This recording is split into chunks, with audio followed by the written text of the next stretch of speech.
Can you believe it? On the chaotic, blood-soaked battlefields of Vietnam, one of the most brutal chapters in human warfare, there was a third force fighting alongside both the US military and the Viet Cong. This force came from a far more ancient origin. They looked nothing like humans, yet they were far from ordinary apes. They moved with incredible agility, appeared mostly at night, and their eyes carried a chilling, almost unsettling intelligence. Countless soldiers reported seeing them, yet no official record has ever acknowledged their existence. Those who did encounter them called them the rock apes or forest apes. According to eyewitnesses, these creatures stood between 1.6 and 1.8 meters tall, with muscular, powerful builds. Their most striking feature was their ability to walk fully upright. Their posture resembled that of humans, but their physical power far surpassed any humans. Their bodies were covered in coarse, reddish-brown hair. Their faces appeared to be somewhere between human and giant ape. Slanted foreheads, exaggerated brow ridges that cast shadows over their eyes, thick lips, and expressions that could shift between caution, curiosity, and outright hostility.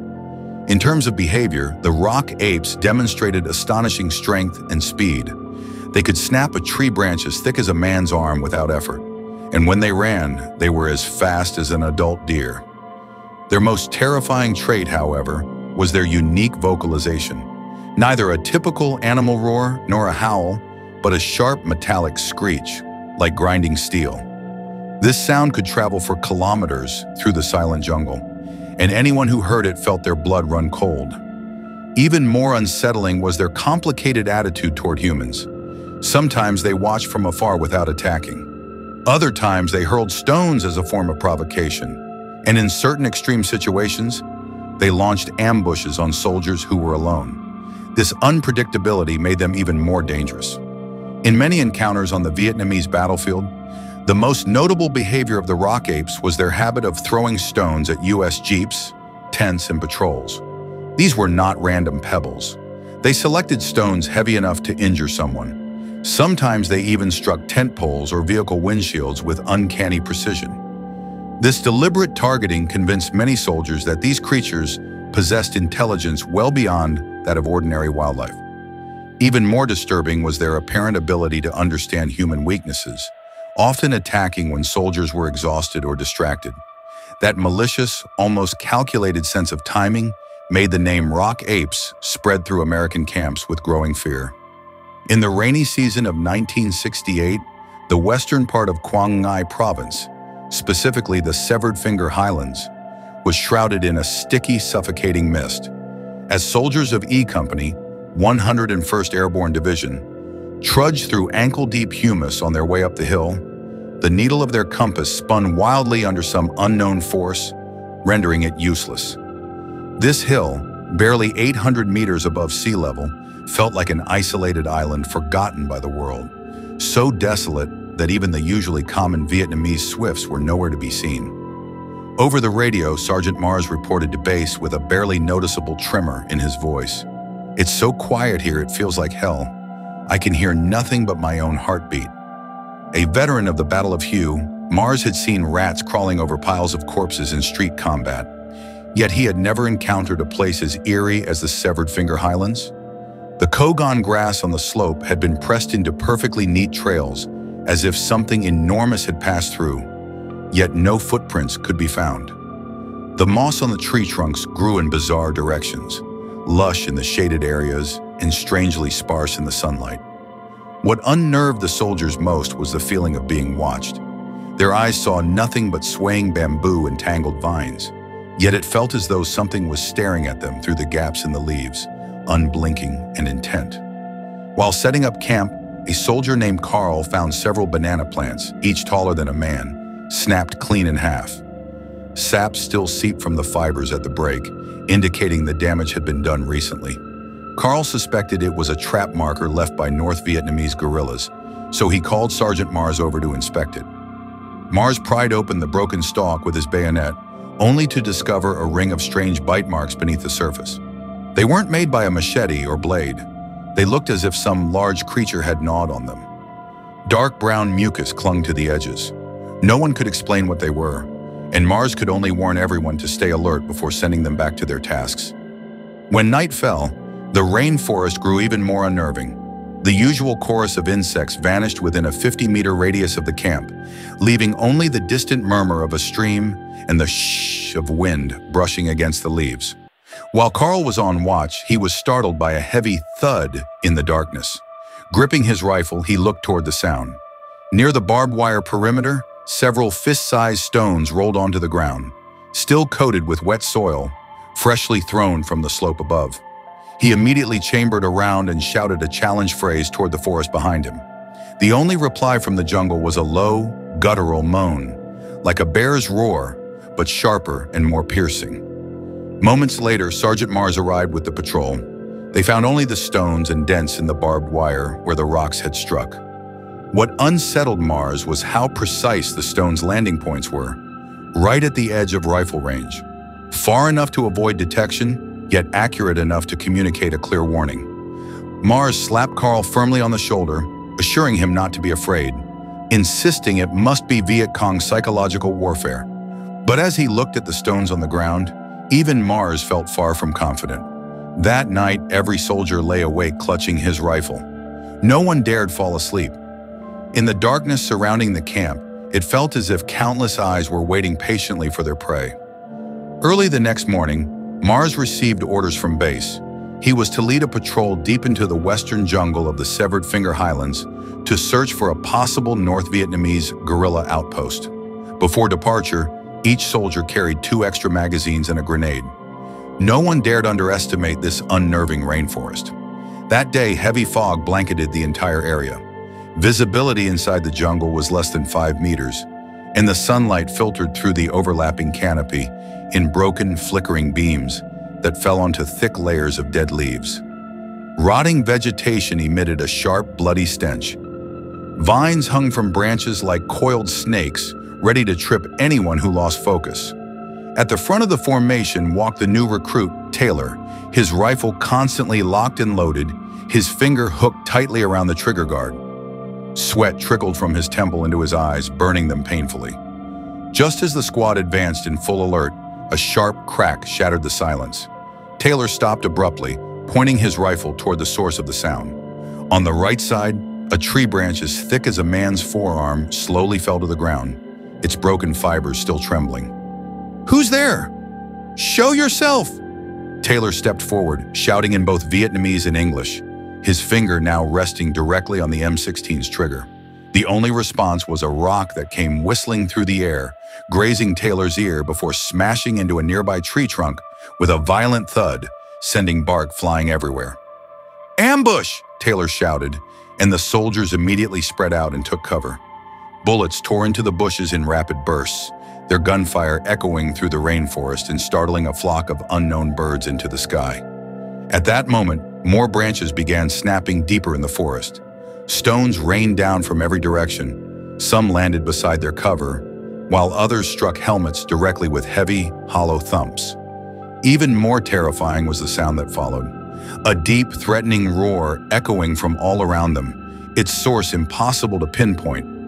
At first, everyone believed it was a Viet Cong ambush, so they desperately fired toward the direction of the noises. Bullets chipped away at tree trunks, leaving clusters of fresh bullet holes. In the chaos, Taylor suddenly noticed a shadow moving rapidly within the bamboo grove to his left.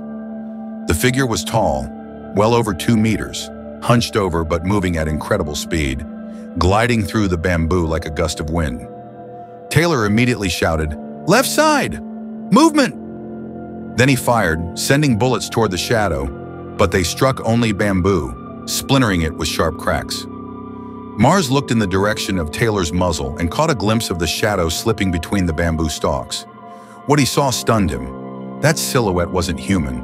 The shoulders were unnaturally broad, the arms almost hanging to the knees, and its posture, leaning forward as it ran, resembled that of a bipedal ape, yet one far larger than any he had ever seen. "That's not Viet Cong!" Mars felt his heart pounding. He suddenly realized they might not be facing an enemy soldier at all, but something completely unknown. Gradually, the soldiers' gunfire died down. Everyone stared at the direction where the shadow had vanished, breathing hard. As the gunfire stopped, the rock attacks ceased as well. No more branches snapped. Even the earlier roaring subsided. The entire jungle seemed to fall under a mute spell, leaving only the soldiers' heavy breathing and the clicking of rifles being reset to safe. Sunlight filtered through the gaps in the leaves, falling on the scattered stones and broken branches. Everything looked eerily calm, yet suffocatingly strange. The attack felt like an illusion, but the dents on the helmets and the bullet holes in the trees confirmed it had been all too real. After the forest gradually fell silent, the patrol returned to camp filled with unanswered questions. No one was willing to fully describe what they had just encountered, because claiming you were attacked by a giant ape on the battlefield would only make others think you were losing your mind. But Mars still reported the day's events truthfully to his superiors. The response he received, however, was simply, increase security and avoid unnecessary panic. It was obvious they saw the patrol's account as nothing more than a psychological breakdown. This reaction completely extinguished Mars's last bit of hope and allowed fear to quietly take root in the camp. Soon after, the attacks on the camp began to increase. Every night, the sound of stones hitting the ground echoed around the perimeter. Sometimes it was a single piece of gravel. Other times, it was a massive rock large enough to crush a tent. On one occasion, a jeep parked at the edge of the camp was struck by a boulder nearly half a man's height. The entire front end caved in, engine oil leaking across the ground. Fortunately, no one was hurt. From then on, soldiers stopped sleeping at night, clutching their rifles in the corners of their tents. At the slightest sound, they opened fire, yet they never hit anything. These attacks were chalked up as Viet Cong harassment and weren't enough to break the soldiers' morale. What truly escalated the fear were the footprints found near the camp. A week later, on a morning after light rain, a line of enormous footprints appeared in the mud on the eastern side of the camp. When Mars and the others arrived, every one of them gasped. The footprints were 45 centimeters long and more than 20 centimeters wide, stamped deeply into the mud. Each toe was clearly defined. They looked somewhat human, yet far larger and thicker than any human footprint. Even worse, the prints led from deep inside the jungle to the edge of the camp, and then turned back toward the forest, as if someone had been watching the camp during the night. Army medic Harris crouched beside one of the prints, measuring it with his fingers. With complete certainty, he said, "There's no way these came from a human. Even the tallest soldier wouldn't leave prints this big. And look here." Harris pointed to the edge of the print, where distinct claw marks were visible. Humans couldn't possibly have claws that sharp. The soldiers gathered around, debating wildly. Some claimed it must be the legendary rock ape. Others insisted it was a new Viet Cong psychological tactic, using custom molds to create terrifying footprints to stir panic. Despite all the theories, no one could offer an explanation that truly made sense. While everyone was arguing, Carl secretly took photos of the footprints with his camera. He planned to mail the photos to a biologist friend back home for analysis, but Mars caught him just as he was developing them. Mars's expression hardened.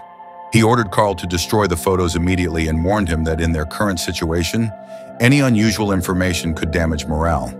If higher command learned he was spreading rumors, he could end up in a military court. Carl was reluctant, but he deleted the photos. Given how unsettled everyone already was, Mars immediately radioed his superiors. But the response was a stern warning not to disrupt morale by attributing events to unknown supernatural forces. They insisted everything that had happened to the squad was nothing more than Viet Cong trickery. From that point on, the soldiers began hiding their experiences from each other. Some saw massive shadows pass outside their tents at night. Others heard strange roars during patrols. But no one dared speak of it, fearing they would be labeled mentally unstable and removed from the battlefield for punishment. Anger and fear wrapped around each soldier's heart like tightening vines. By day, they roamed the jungle, firing into empty trees just to vent their stress. By night, they curled up inside their tents, listening to every sound outside and praying they wouldn't be the next target. The atmosphere in the camp grew increasingly oppressive. Some soldiers became insomniac, some began seeing things, and a few pushed past their breaking point, even fired at the shadows of their own comrades. Half a month later, at dusk, an even more bizarre sighting took place. Two soldiers had gone missing during patrol the day before, leaving behind only a blood-stained rifle. The rifle was found in an open bamboo grove in the valley north of Severed Finger Ridge. Many of the surrounding bamboo stalks were snapped. The ground showed signs of struggle, and there were several drops of dark red blood. It was obvious that a violent fight had taken place, so Captain Mars led a 6-man squad into the valley to search for the two missing soldiers. That day, the sky was as dark as a wet black cloth, looking like rain could fall at any moment. The light inside the jungle grew dimmer and dimmer. Branches swayed in the wind like twisted ghosts. Just as the squad reached the center of the bamboo grove, a chilling creak came from overhead. Mars snapped his head up and saw the bamboo branches shaking violently. A bamboo stalk as thick as a bowl suddenly cracked and fell straight toward the soldiers. They scattered in panic, and Mars rolled to the side toward an open patch of ground. The bamboo slammed onto the exact spot where he had been standing, hitting the ground so hard it made the earth tremble. Before the soldiers could react, a massive figure dropped from the canopy above the bamboo, landing less than 3 meters from Taylor. The thing was even larger than the shadow they had seen before. It was at least 3 meters tall, covered in dense dark brown fur. Its face was sunken, its mouth protruding with 2 sharp fangs exposed. Its eyes glowed faint green in the dim light.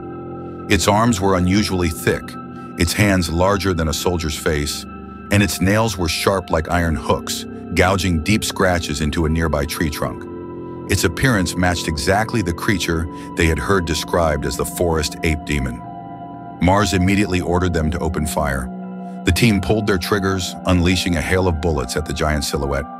But Mars noticed that the bullets hitting the creature produced dull thuds, as if they were striking thick leather. The forest ape demon, seemingly enraged, let out a deafening roar and lunged at Taylor, the closest soldier. With a single swipe of its massive hand, Taylor was flung like a leaf, smashing into a tree trunk. He spat blood and passed out instantly.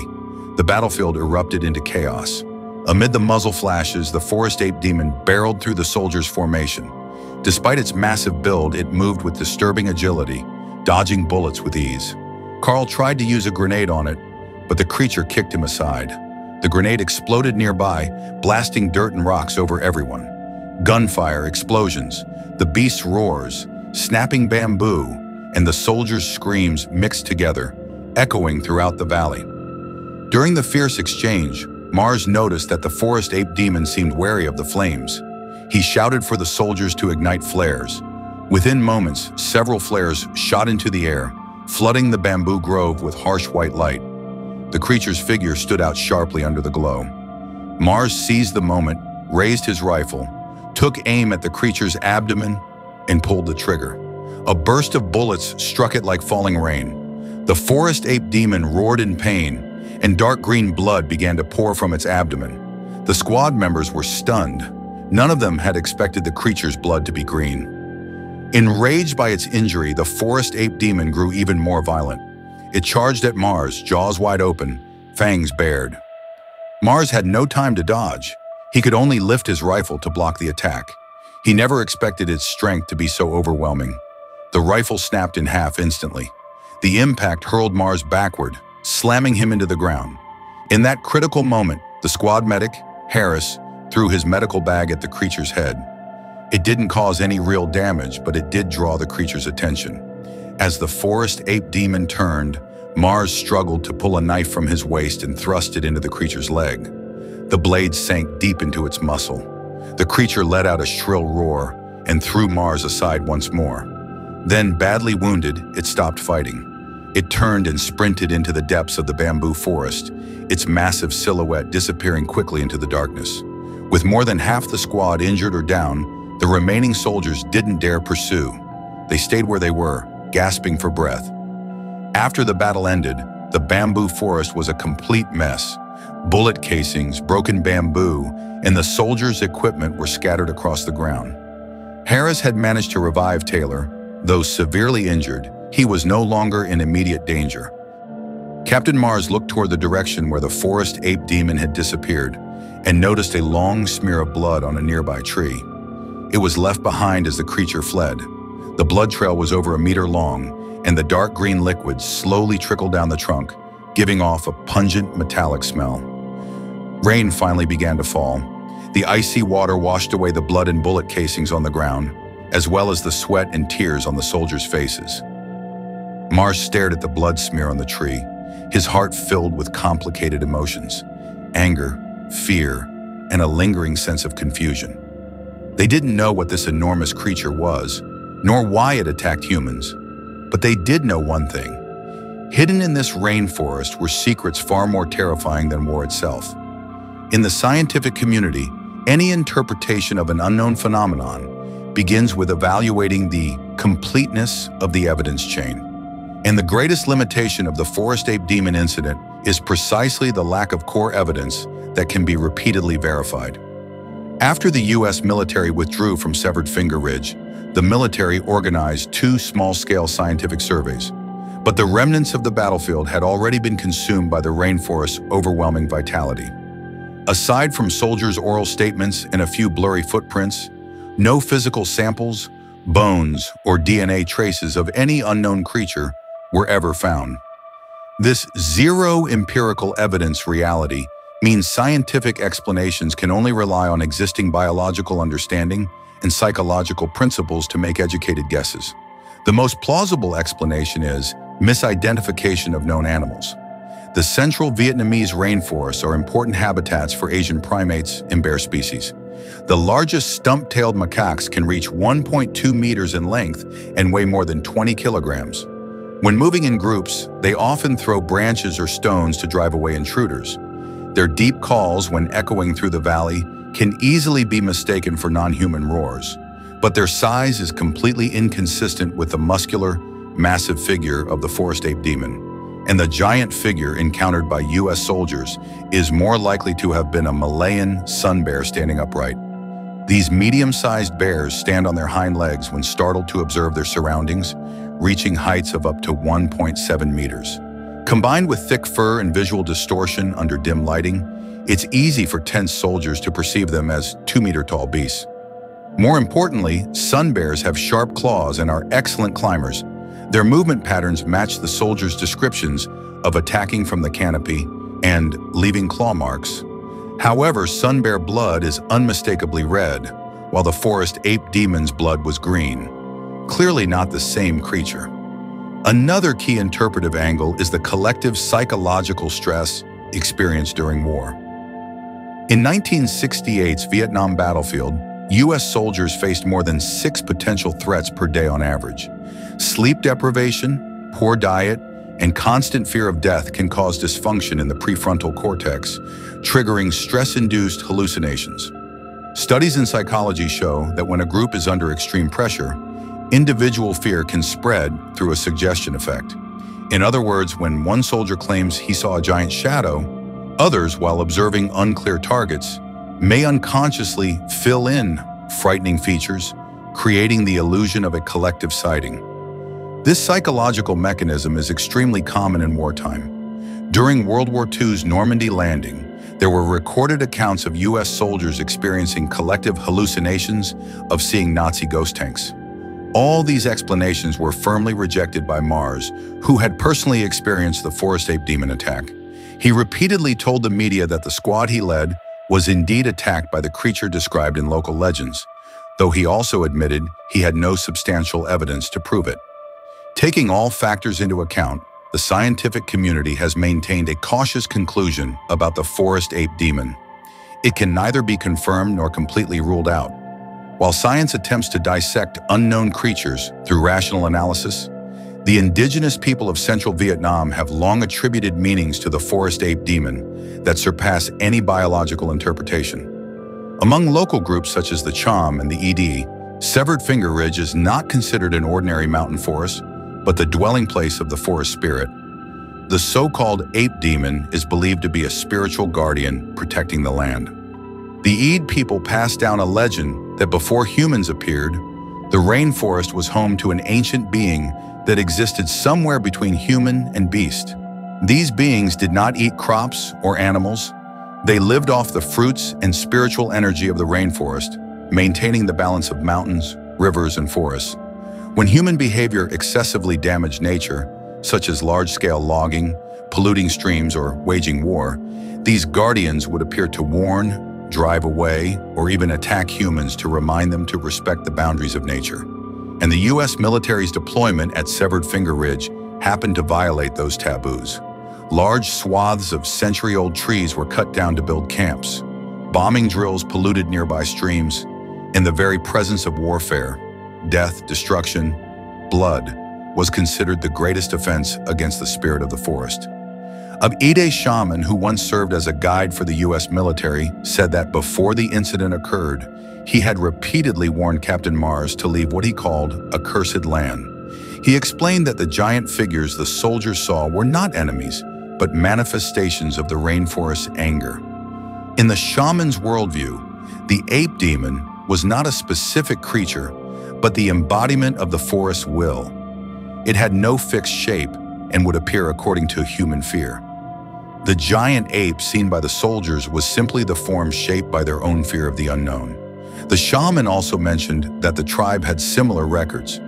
In the late 19th century, when French colonists built a railway nearby, they too encountered attacks from giant black shadows, and frequent construction accidents eventually forced the project to stop. These folk narratives are not baseless superstition. In fact, they can be corroborated by historical records from the colonial era. In 1897, French explorer Louis Deschamps wrote in Indochina Rainforest Journeys about a strange experience. His expedition team, while traveling in the western rainforest of Quang Ngai province, was attacked by upright creatures over 2 meters tall. Their campsite was damaged by thrown stones, and one team member was clawed. Deschamps described these beings as moving with the agility of apes, but possessing eyes filled with human-like intelligence and anger. Local guides told him that the creatures were the rainforest punishing those who cut down ancient trees. This account is strikingly similar to the U.S. soldiers' encounter. Even the details, stones thrown, claw marks on trees, are nearly identical, suggesting that these phenomena are not isolated incidents, but recurring supernatural warnings that appear under specific conditions. Whether viewed as unknown biological entities or spiritual guardians, all interpretations seem to point toward one central idea. When humans treat nature and the unknown as something to conquer, they inevitably face a response from the world itself. Today, Severed Finger Ridge has long returned to its original rainforest state. The remnants of the U.S. military camps are now covered in vines, and the legends of the ape demon have settled into local folklore. Perhaps we will never fully understand what the soldiers encountered back then, but the mystery itself offers an important lesson. In the vastness of nature, human reason and knowledge are always limited. Maintaining a sense of reverence may be the wisest way to face the unknown.